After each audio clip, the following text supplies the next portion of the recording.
For a brief off-time roadmap, I will be reading my constructive case and then attacking my opponents. Is my judge ready? Yes. Is my opponent? Okay, I will begin on my first word. I negate the resolution result. The United States ought to require that workers receive a living wage. My value is social welfare. My criterion is the Maximin principle, this principle states that a just society would attempt to maximize the welfare of the least well-off persons in the society. University of Maryland. Contention 1, exacerbating harms. Subpoint A, inflation. If the living wage of the country were to be required prices of products are going to rise as businesses try to keep up with the compensation of their workers. The wage increases causes inflation because the cost of producing goods and services is going to increase as companies pay their employees more. An example of this is in 2024, when 22 states increased their minimum wage from $15 to $20 in January. It was shown that the cost of producing its goods and services has increased because its labor cost is now more expensive. However, more than the initial $5 raise was needed to propel a consumer's purchasing power because of the goods becoming more expensive. Because of this, the wage must therefore be raised again, causing an inflationary spiral. People are already living in poverty because of inflation, and if we require living wages, it's just going to hurt people more than it benefits them. Maverick 24. Subpoint B, layoffs. Living wages could lead to job losses as employers cut positions to offset the increased labor costs. According to a Congressional Budget Office report, it was estimated that raising the federal minimum wage to $15 per hour could result in 1.3 million workers becoming jobless. Along with laying off workers, employers could reduce hours, potentially leaving workers with lower total earnings. U.S. Facts 23. This means that even though a living wage is required and paid, workers will be paid the same or even less because of fewer hours or just losing their jobs in general. This ties into my value and criterion because inflation and job layoffs hurt society and the individuals in it. If we have these upcoming problems growing, it's just going to cause our country to sabotage ourselves because of this choice derailing our country. The Maximin principle is to support the lowest level, and this includes the people who are not able to afford things. Inflation going up is just going to cause the people in poverty and debt to be even more in poverty and debt. But on the next side, inflation rates could go down if we're not forcing them to go up by requiring living wages. Contention 2, hurt small businesses. Small businesses are the backbone of the American economy. They create jobs, drive innovation, and boost economic growth. Small businesses account for 99.7% of all U.S. businesses and also play a vital role in their communities. They provide jobs, support local charities, and sponsor community events. Belay 23. Because small businesses play a major part in our society, we should be boosting them up instead of tearing them down.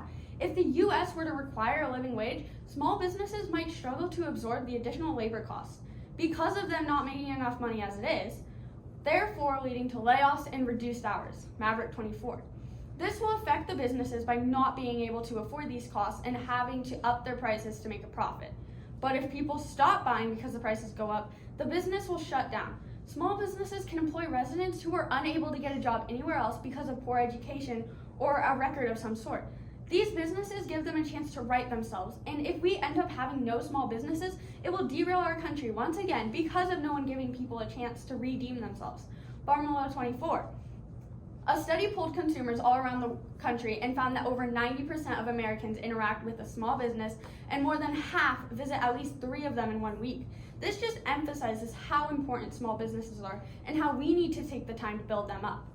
This ties into my value of social welfare because small businesses are a huge part of society, and if they are hurting, then society will decline because of the impact of small businesses.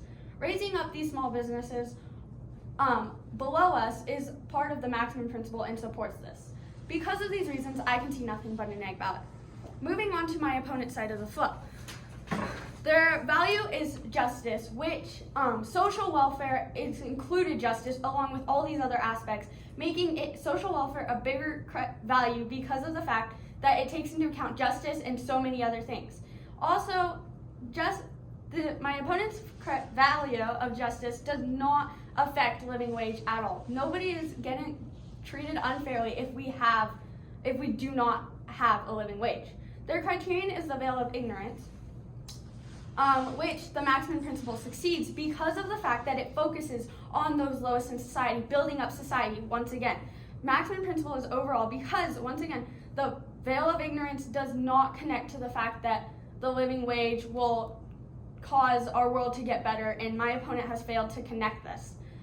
Contention one, further contention one, they have everyone deserves to live, which yes, everyone does deserve to live, but the living wage is not going to benefit or hurt this. It's just going to cause poverty and inflation, which, moving on to their subpoint A of life expectancy, once again, they said that it's going to address income inequality, but wage increases do not address the root problems such as educational disparities, racism, or educational disparities or discrimination, and living wages do not fix it in the long term because it could also just hurt marginalized workers because of the fact that employers would become more selective because of this higher living wages and not being able to afford this.